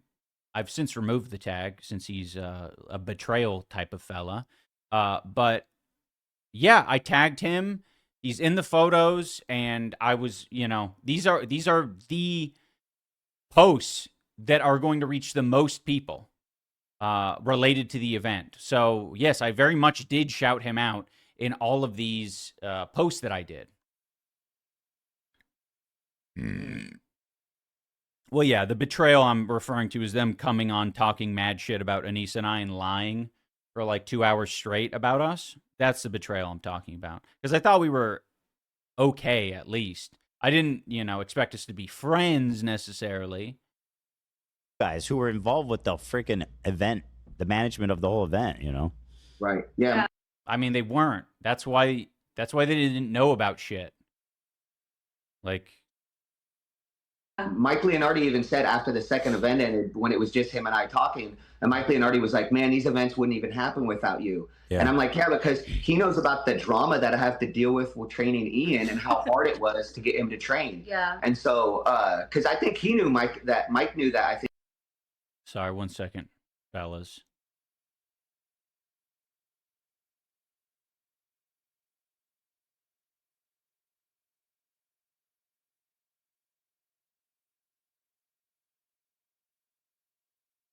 Okay, I missed some of the talking points here. The management of the whole event, Right. Yeah. Mike Leonardi even said after the second event ended, when it was just him and I talking, and Mike Leonardi was like, man, these events wouldn't even happen without you. Yeah. And I'm like, yeah, because he knows about the drama that I have to deal with training Ian and how hard it was to get him to train. Yeah. And so. Come on.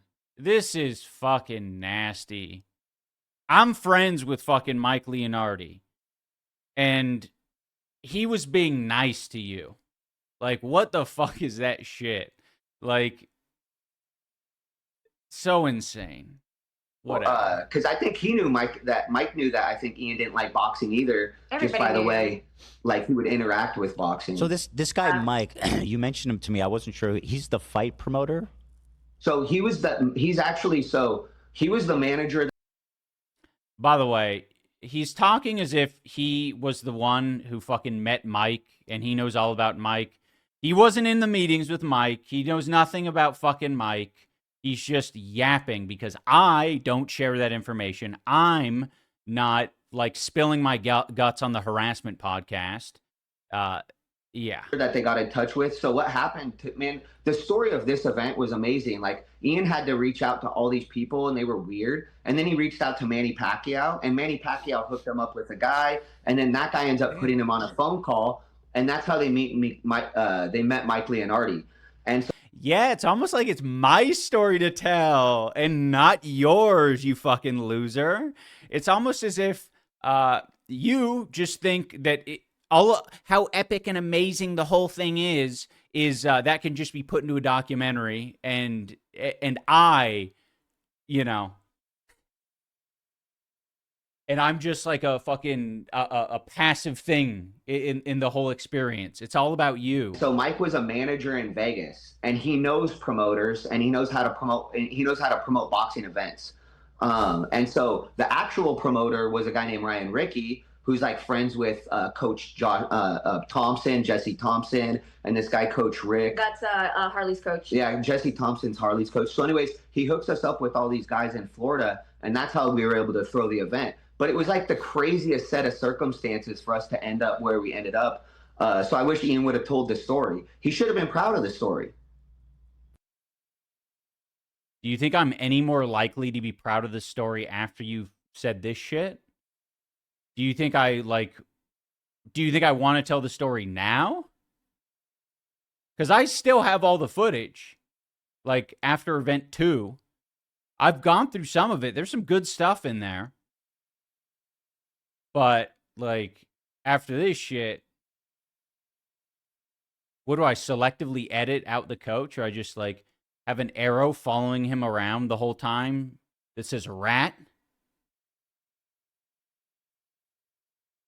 All right, I think we're up to lie 22. This is like this is more of like a vibe check. Okay?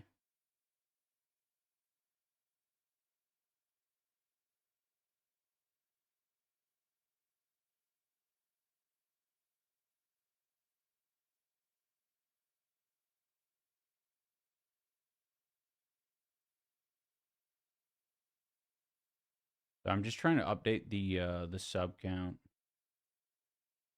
It does not work.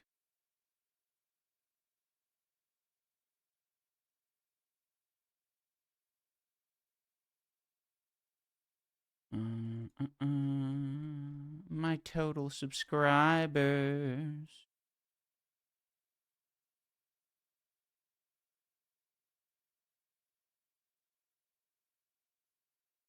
Okay, that's as good as I can do. Right. I had a quick question. Sorry. You want to go or should I go? Oh, I was going to say. Sorry, I'm being silly. Go ahead. Roll it. Oh, Hila had a funny comment. She said, Hila donated. I hate when she does that. Why is she giving money to Google? That's our money. Anyway, she said, too much dumping in here. You guys, stop. This is not what podcasting is. It isn't what podcasting is. They think that that's a fucking hilarious line, but they talked about their dog and shit having Giardia and all this other crazy shit on their podcast. It is too much. And now they're paying someone $5,000 to talk mad shit. It isn't a podcast. It's a harassment session. I know. I was afraid this was going to be an emotional dumping ground, and I was like, "Oh, I hope it doesn't sound like."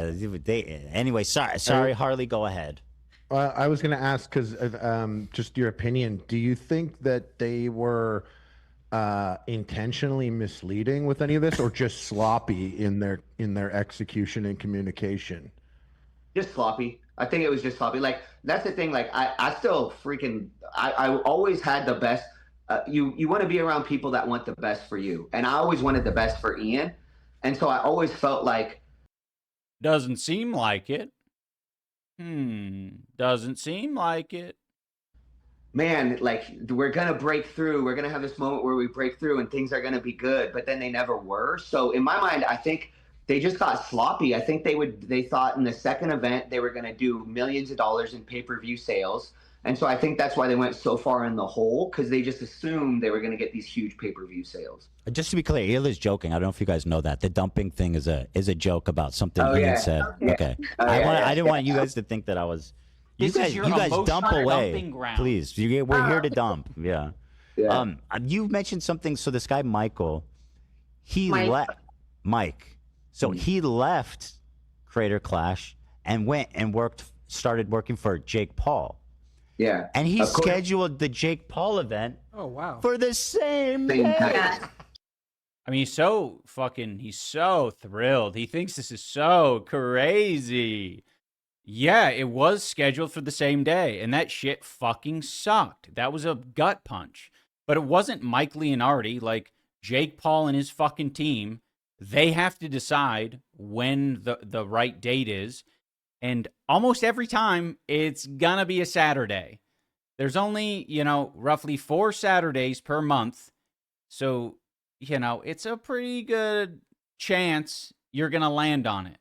So it just happens. It happens a lot. You'll see, UFC events and other things happening at the same time, and it sucks. It sucks when it happens, and it sucks when a fucking Taylor Swift concert is happening, at the same time, and hotels are booked up, and all this sort of shit. So, yeah, it happened. Yeah. Ian's old guy. He did, and he had to do that on purpose, right?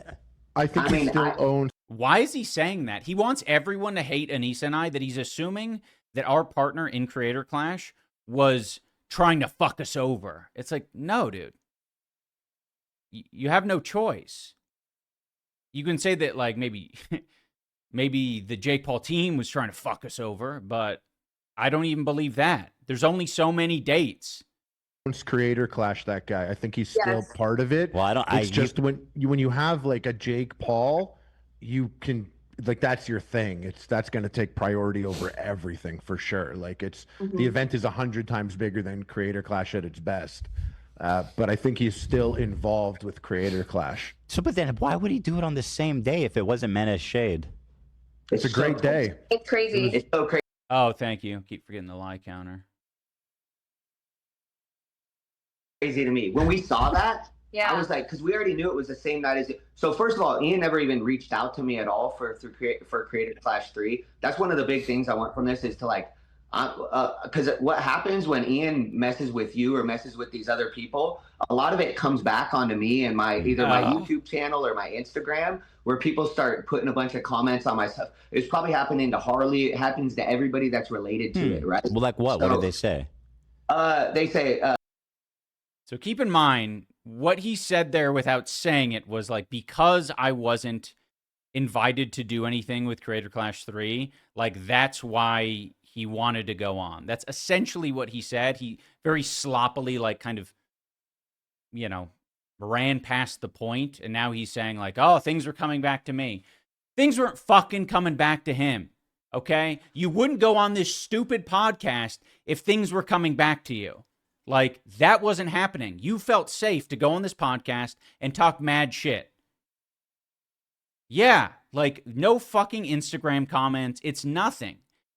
But, and keep in mind that he was in my Instagram DMs saying flames emoji and shit. He was all good with this shit when he didn't know who I was making the content cop on. It was just the trailer. And he was like, oh, yeah, hell yeah, this is cool. So you need to show them. I fucking blocked him. I can if I need to. They say fraud coach. There's shit. What? Yeah, talk about the spawning videos. So people want to see spawning videos, but Ian never put out any of my filming, so people think that Michael didn't have him spar correctly. People in the comments, they'll say, oh my gosh, you never had him spar. That's why he lost the fight. Oh, there's fucking 3 people telling him this narrative, maybe. And he's saying that all these people are saying, he's just insecure because people lying on his name and saying, you didn't have Ian spar, that's getting to him. It wasn't getting to me. I'm like, yeah, whatever, I fucking lost. It doesn't matter. Some fucking rando saying that I didn't spar. I know that's a fucking lie. I have all this fucking footage, but they feel like it is, I don't know, it's inconveniencing them. You didn't have him do this. That's why I lost the fight. And I'm like, if he would have released the footage, they would say we did all of those things. But who cares, dude? It's not, It's fucking my footage to release. Now I have to try to stick up for myself and have my YouTube be an emotional dumping ground in my comment section. Yeah. To try to protect myself, or my brand. And so, what do you think would come out of going on the harassment podcast? You think you're not going to get more harassment out of doing this? It was just crazy to me because. Horrible. Sorry about that, guys. You know, Ian, now is not your time. We'll have time for you. Sorry about that. He's intolerable. Hila is loving this, by the way. She just gifted 20 members. Hila is loving this. So